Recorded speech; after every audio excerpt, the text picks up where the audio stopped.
झाल्या एनडीए मध्ये येतो अशी एक चर्चा आहे. 7 भेटी झाल्या त्यांच्या पंतप्रधानांसह अनेक बड्या नेत्यांच्या. हे आता मला वाटतं आमचा सचिन आहे आमदार, त्यालाच विचारावं लागेल.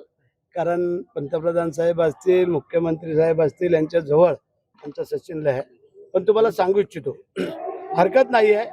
आता त्यांच्या भेटीगाठी कुठल्या कारणास्तव आहेत काय माहिती नाही, परंतु परवा असं आम्हाला कळलं त्या पार्थ पवारांचा काहीतरी साखरपुड्याचा काहीतरी कार्यक्रम आहे आणि त्यासाठी निमंत्रण द्यायला हे लोक गेले होते.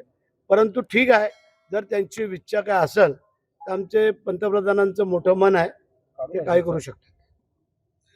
शेठ, खरं तर शिंदे साहेब सुद्धा दिल्लीला जाऊन आलेले आहेत आणि काहीतरी हालचाली दिल्लीमध्ये मोठ्या सुरू असल्याच्या चर्चा आहेत. खरं तर धर्मेंद्र प्रधानांच्या राजीनाम्यानंतर या हालचालींनी वेग घेतलेला आहे. काय नक्की यामागे राजकारण दडलेलं आहे, काय वाटतं?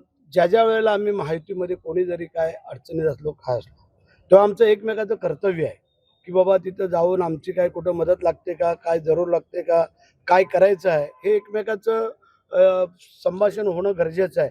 आणि त्याकरता गेले होते. काल आमची मिटिंग झाली, आम्ही पण विचारलं, ते बोलले काय नाही आहे. कारण शेवटी देशावरती जो कुठला प्रसंग येईल तो तुमच्या आमच्या सगळ्यांवरचा आहे.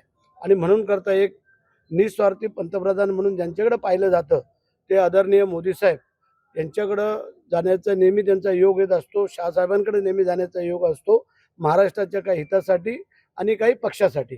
त्याच्यामुळे कदाचित ते त्यावेळेला गेले असते. केंद्रात मंत्रिपदांची आणखी एक ऑफर आपल्याला आली अशी एक चर्चा आहे. चर्चा आम्ही पण ऐकतोय, परंतु ज्या वेळेला होईल त्यावेळेला खरं आहे ते.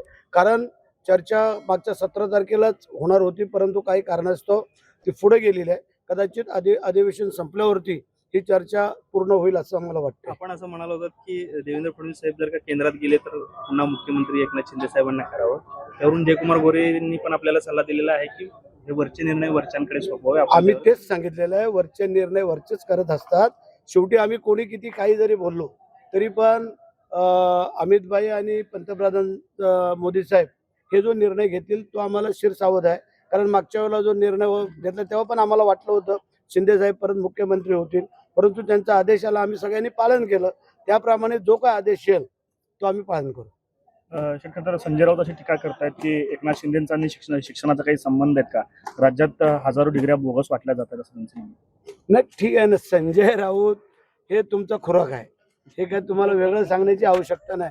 तो रात्रभर विचार करत असतात की जेणेकरून उद्या सकाळी आपल्याला काय नवीन सांगायचं, आणि तुम्हाला नवीन काहीतरी पाहिजे असतं. कारण तीच मग पूर्ण क्लिप दिवसभर आपल्याला चालवावी लागते, आपल्याला माहिती आहे.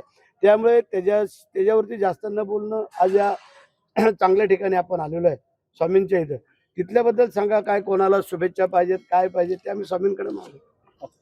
साहेब, एमपीएससीचा जो पेपर आहे तो रोहित पवार असं म्हणतात की तो पेपर फुटलेला आहे. त्याच्यात 2 ठीक आहे ना, त्याची चौकशी चालू आहे.